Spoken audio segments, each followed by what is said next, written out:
What's good, everybody? I'm Brandon. Hey, bro, today we're about to do a video from What Culture Wrestling. This video is titled 10 Things WWE Wants You to Forget About Rey Mysterio. Yeah, man, y'all been requesting this for a minute.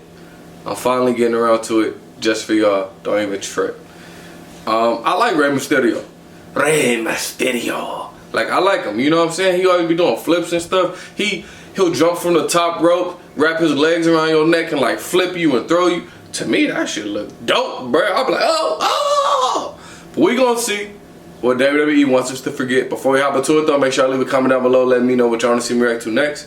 And yeah, man, let us go. Rey Mysterio was this year's big Royal Rumble surprise and proves that sometimes, like my genitals, the best things come in small packages. Throughout his career, he's wowed the crowd with high-flying antics and more insane moves than a playing Twister, and is well on his way to becoming Hall of Fame material, if not already. He's wrestled everywhere and helped elevate talent around the world. He's got an incredible work ethic and just seems like a down-to-earth, nice chap. However, as with every superstar, there are some skeletons in his closet that the WWE would love to delete from existence. With this in mind, I'm Jules from WhatCulture.com, and these are 10 things that WWE wants you to forget about Rey Mysterio. Number 10, the Royal Rumble 2014 debacle. Now, we begin with something that's not really Rey's fault, but something that WWE has been trying to bury more than Paul White's dad, but keep on reminding us of, like the time that Paul White's dad was dragged around by the big boss man in a car. Wrestling's weird. The Yes movement was causing a peak bigger than Vince's hard-on for large men in 2014, and fans desperately wanted to see Daniel Bryan given the opportunity to prove himself. The Royal Rumble was a perfect vehicle to do this, but as 29 entrants passed, D-Bry was nowhere in sight. 30 must be the magic number, right? Wrong. The buzzer went off and Rey walked out to the vitriol of fans all across the arena. It's not his fault, but the WWE hung him out to dry, clearly knowing that the fans had picked a champion and that they were choosing to ignore it. Anyone would have failed in this position. Poor old Rey. Number 9, his WCW unmasking. A luchador's mask is sacred. Why did you take it off? Most important, and is so much more than just a way to hide the performer's face, with many coming to represent their core identity. Thus, losing a mask is considered the ultimate insult, but it happened to Rey in WCW.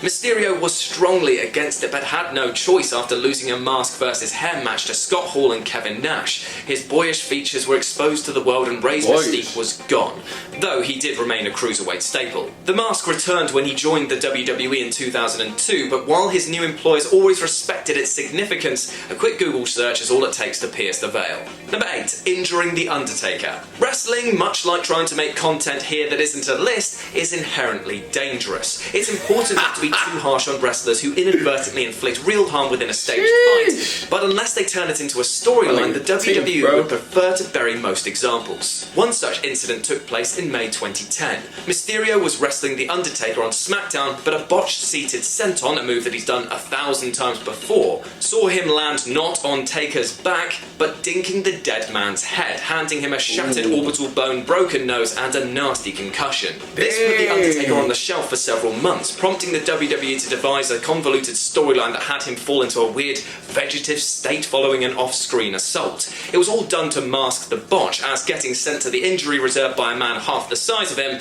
wouldn't have been too kind to The Undertaker's mystique. Number 7, his dismal final days. Now, while a legend he may be, Rey's WWE run was full of such ups and downs that Simon Miller has had a rager on for weeks. Every high was tempered by a crushing low, and while he was a money-making star for several years, his run ended with more than a hint of whimper. Mysterio's final days were rough. His popularity had bottomed out, and with his title-winning days long behind him, he was shunted into a lifeless tag team with Sin Cara. Rey was so miserable that he eventually asked the company to void his contract. Vince McMahon refused and kept Mysterio hostage via a clause that allowed him to extend his contract while injured, leaving Rey in career purgatory. Fortunately, McMahon finally relented and released him in February 2015. Number 6, terrible title runs. Take a quick glance at Rey's WWE accomplishments and you'll find 3 world title reigns nestled among a glut of mid-card belts.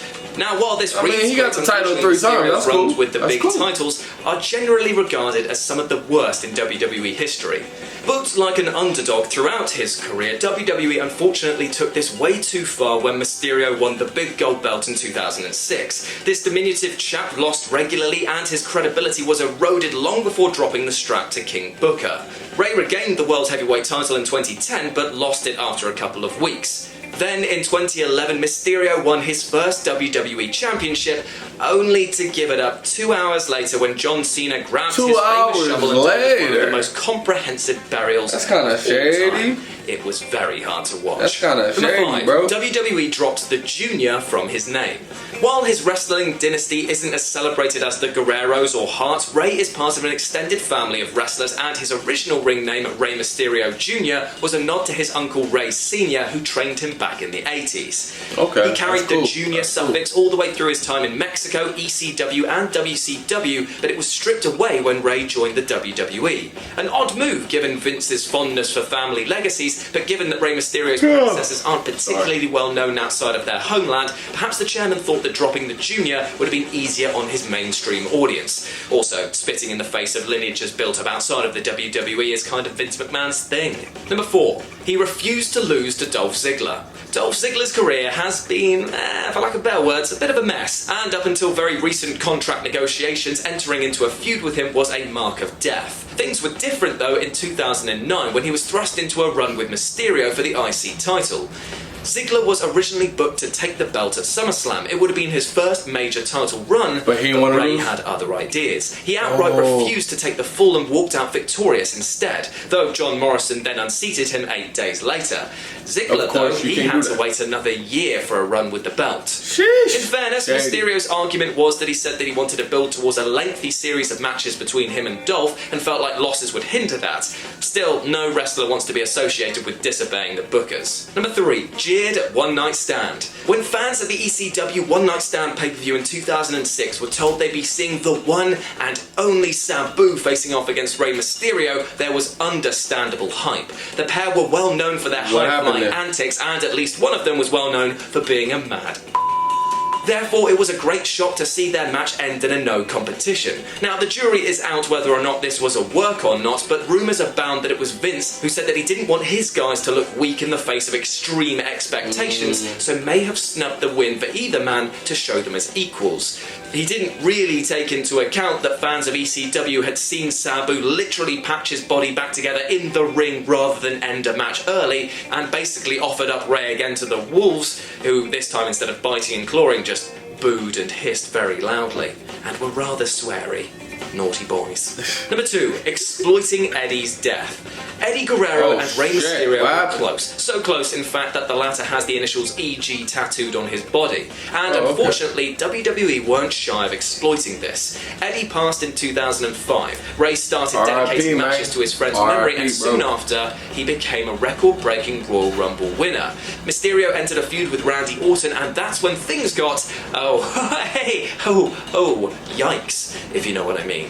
The Legend Killer dropped several disparaging remarks about Guerrero throughout his rivalry, creating some of the period's most tasteless TV and prompting immediate fan backlash. Rey fortunately got the better of Orton in a WrestleMania 22. How you gonna talk shit about somebody that just passed away, bro? Come on, man. I mean, I'm pretty sure it was part of the whole thing, but still, you don't want to do that. Speaking of Guerrero, him and Mysterio were constantly linked together throughout their careers and wrestled each other over 100 times between 1993 and 2005. The bulk of their best work took place in America, but sadly, their last feud was pure wrestle crap material, and saw them battle for custody of Rey's real-life son, Dominic. It started with Eddie claiming himself to be the biological father. Guerrero couldn't raise the kids, so he left them with Rey and his wife, but decided that he wanted them back, and wouldn't you know it, they just both happened to be in the wrestling business. Isn't that fortuitous? His lawyers drew up some relevant papers, and then they went to SummerSlam 2005, where he and Rey Mysterio went to battle.